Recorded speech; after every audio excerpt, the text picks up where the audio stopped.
Assalamualaikum warahmatullahi wabarakatuh. Semoga anak-anak ibu semuanya dalam keadaan sehat walafiat dan semangat dalam mengikuti pembelajaran kita kali ini. Pembelajaran kita kali ini nanti akan menggunakan media ultrasi, yaitu ular tangga numerasi. Nah, sebelum menggunakan media ultrasi, ibu akan menyampaikan sedikit paparan mengenai materi yang akan kita pelajari. Selamat menyaksikan. Pada kesempatan kali ini, kita akan belajar tentang relasi dan fungsi. Adapun kompetensi dasarnya yaitu yang pertama, mendeskripsikan dan menyatakan relasi dan fungsi dengan menggunakan berbagai representasi, baik dengan kata-kata, tabel, grafik, diagram, dan persamaan. Yang berikutnya adalah menyelesaikan masalah yang berkaitan dengan relasi dan fungsi dengan menggunakan berbagai representasi. Adapun tujuan pembelajaran kita pada hari ini yaitu yang pertama, anak ibu akan dapat mengetahui pengertian dari relasi dan fungsi. Yang kedua yaitu dapat memahami ciri-ciri dari suatu fungsi. Nah, sekarang coba perhatikan, ini adalah gambar sebuah kantin di sekolah. Di kantin itu dijual beraneka macam makanan maupun minuman. Nah, misalnya ibu contohkan, si A dia berbelanja nasi goreng, si B dia berbelanja mie goreng, dan si C berbelanja soto.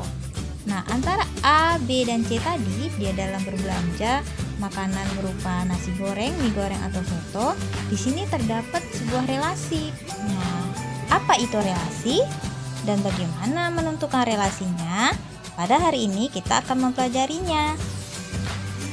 Jadi, perhatikan pembelajaran kita pada hari ini dengan baik dan seksama. Pengertian relasi. Relasi adalah merupakan suatu hubungan. Relasi himpunan A ke himpunan B adalah suatu aturan yang menghubungkan anggota himpunan A ke anggota himpunan B. Contohnya, misalnya anggota himpunan A, Ade, Budi, Cici, dan Dodo, dan anggota himpunan B, soto, sate, bakso, dan nasi goreng.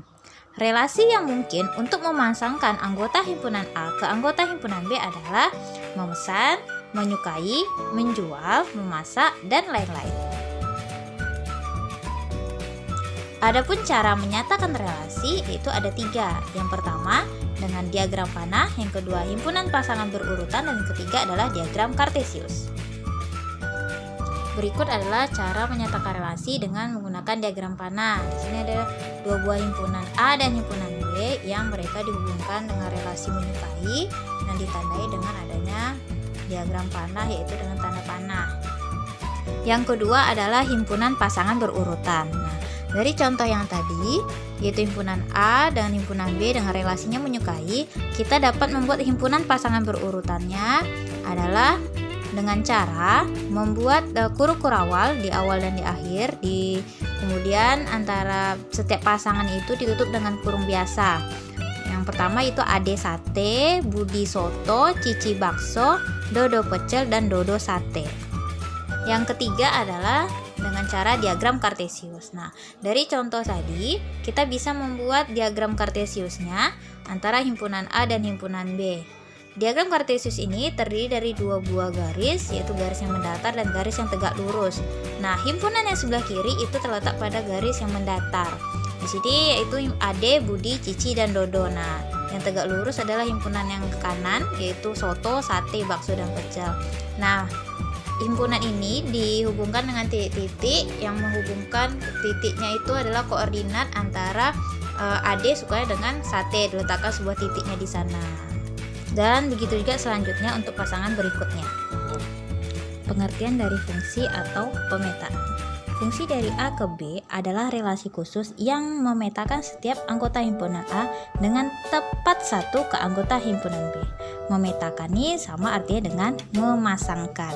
Nah, dengan kata lain, ciri-ciri fungsi adalah yang pertama, anggota A mempunyai pasangan semua. Dan yang kedua, anggota A itu pasangannya harus satu atau tidak boleh bercabang. Berikutnya kita akan mengidentifikasi fungsi atau pemetaan. Nah, di sini ada contoh pada diagram panah. Di sini ada 5 diagram panah. Nah, manakah yang termasuk dari fungsi atau pemetaan? Untuk menjawab pertanyaan ini, kamu harus ingat lagi apa itu ciri-ciri fungsi. Kemudian, kata kuncinya yang paling gampang adalah kamu tinggal mengamati himpunannya A, kemudian kamu abaikan himpunan yang B. Kita mulai dari yang diagram panah yang pertama, yang di sudut kiri yang di atas. Di sini himpunan A, P, Q, A. Nah, kamu perhatikan dari 3 himpunan dari anggota himpunan A ini, apakah semua anggotanya punya pasangan? Ya. Kemudian, apakah pasangannya hanya satu? Ya, berarti ini merupakan fungsi. Sekarang diagram panah yang di bawah, yang sudut kiri yang di bawah, ada 3 buah anggota di himpunan A, P, Q, R. Nah, kamu perhatikan lagi, apakah anggota yang A-nya mempunyai pasangan semua? Nah, ternyata tidak. Yang R tidak mempunyai pasangan. Berarti ini merupakan bukan fungsi, hanya sebuah relasi.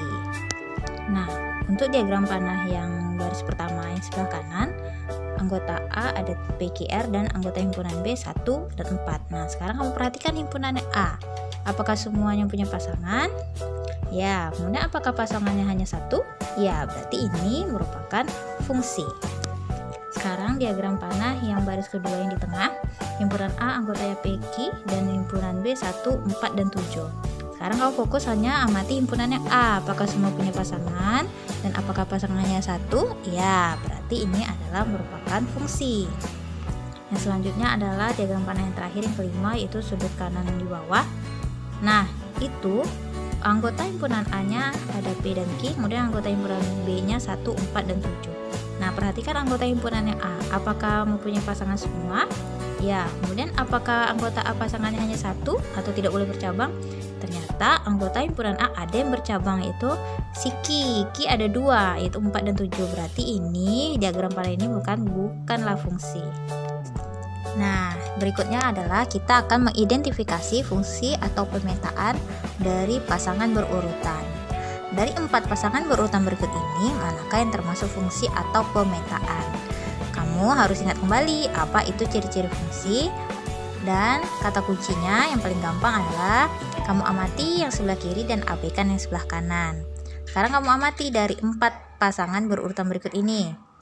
Nah, ternyata pasangan yang C, kamu lihat di situ 1, 3, 2, 4, 2, 5. Nah, 2 itu berulang 2 kali.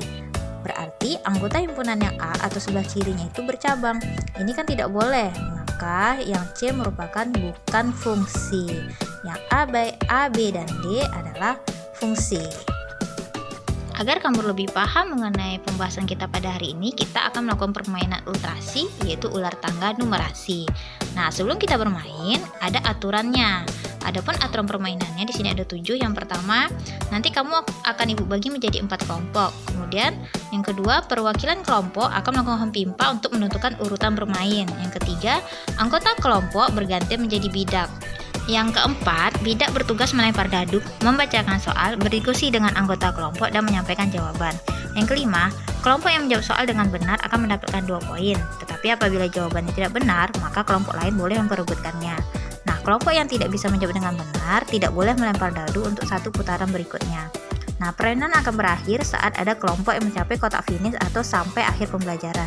Nah, pemenang permainan itu adalah kelompok yang pertama kali mencapai finish atau yang mendapat poin terbanyak.